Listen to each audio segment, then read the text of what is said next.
മറ്റാരുണ്ട് LDF അല്ലാതെ? CPM കേന്ദ്ര committee അംഗം CS സുജാതയ്ക്കെതിരെ ജാതി അധിക്ഷേപവുമായി G സുധാകരൻ. സുജാത നായന്മാരുടെ വീട്ടിലേക്ക് മാത്രമേ പോകൂവെന്നും നായരാണെന്ന് മനസ്സിലാക്കാൻ മുല്ലപ്പൂവും തുളസിയും വെച്ചാണ് പോകുന്നതെന്നും G സുധാകരൻ പറഞ്ഞു. സുധാകരനത് സ്ത്രീത്വത്തിനെതിരായ അധിക്ഷേപമാണെന്നാണ് CS സുജാത മറുപടി നൽകിയത്. ഒരു മുൻ കമ്മ്യൂണിസ്റ്റിന്റെ അധപ്പതനമെന്ന് ജില്ലാ സെക്രട്ടറി R നാസറും കുറ്റപ്പെടുത്തി. സുജാതയുടെ വീട്ടിലുണ്ട്, അവിടെ സുജാത നായന്മാരുടെ വീട്ടിൽ മാത്രമേ കയറൂടെ. ഇവരങ്ങോട്ട് ചെന്നാവുന്ന നായന്മാരെല്ലാം ചെയ്യുമെന്നാണ് ധാരണ.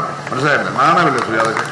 NK പ്രേമചന്ദ്രൻ അടക്കമുള്ളവരെ വേദിയിലിരുത്തിയുള്ള UDF പൊതുയോഗത്തിലായിരുന്നു മുൻ സഹപ്രവർത്തകയും CPIM കേന്ദ്ര കമ്മിറ്റി അംഗവുമായ CS സുജാതയ്ക്കെതിരെ G സുധാകരന്റെ അധിക്ഷേപ പരാമർശം. അമ്പലപ്പുഴയിലെ LDF തെരഞ്ഞെടുപ്പ് പ്രവർത്തനത്തിന്റെ ചുമതലക്കാരി കൂടിയാണ് CS സുജാത. G സുധാകരന്റെ സഹോദരൻ G ഭുവനേശ്വരന്റെ കൊലപാതകത്തിന് കാരണം SFI ക്രിമിനലുകളാണെന്നും കൊലയ്ക്ക് സാഹചര്യമൊരുക്കിയത് CPIM നേതാക്കളാണെന്നുമുള്ള ഗുരുതര ആരോപണവും സുധാകരൻ ഉന്നയിച്ചു. ഇവരെന്ത് ചെയ്ത് ഭുവനേശ്വരനെ ഇവിടെ കളഞ്ഞിട്ട് എന്നോട് തുറന്ന് പൈപ്പ് വഴി അവർ രക്ഷപ്പെട്ടത്. SFI വന്നവരെവനെയാണ് കാണുന്നത്. ആ നിമിഷത്തിന്റെ പ്രത്യേകതയാണ് സംഭവിച്ചത്. ഇവർ ഓടി അവന്റെ മുറിയിൽ കയറിയില്ലാതെ ഈ സംഭവം നടക്കില്ല.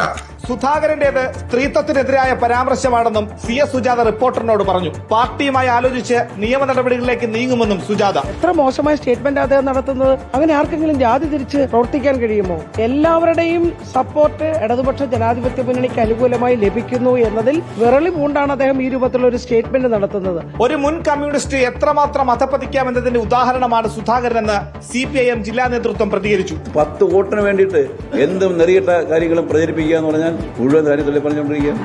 G സുധാകരന്റെ സ്ത്രീവിരുദ്ധ അധിക്ഷേപ പരാമർശങ്ങളെ തെരഞ്ഞെടുപ്പിൽ രാഷ്ട്രീയ ആയുധമാക്കാനാണ് CPIM തീരുമാനം. മനീഷ് മഹിപാൽ, റിപ്പോർട്ടർ, ആലപ്പുഴ.